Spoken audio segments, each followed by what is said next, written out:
মেয়েদের রাস্তাঘাটে বেরোনো নিয়ে তার মা যতটা চিন্তায় থাকে ততটা বোধহয় আর কেউ থাকে না। একটা মেয়ের মায়ের শিক্ষা যতটা ভালো হওয়া দরকার, তার থেকেও ভালো হওয়া দরকার একটা ছেলের মায়ের শিক্ষা।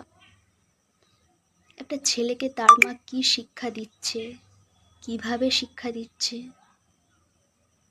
সেটা দরকার। আমরা তখন 11-12-এ পড়ি, তো স্কুল যেতাম, টিউশন যেতাম। তো একটা ছেলে আমাদেরকে খুবই ডিস্টার্ব করতো, রাস্তাঘাটে টিজ করতো। তো ব্যাপারটা আমার মাকে বলি।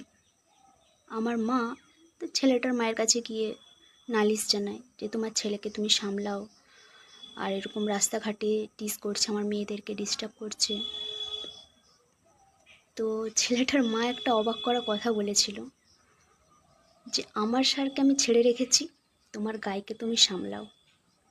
মানে আমার ছেলে যা খুশি তাই করতে পারে, তোমার মেয়েদেরকে বলো সাবধানে থাকতে। এইটাই সেই ছেলেটার মায়ের শিক্ষা। কোথায় বাস করি বুঝতে পারছেন? মেয়েদের সুরক্ষা কোথায়, যেখানে একটা মেয়ের শত্রু,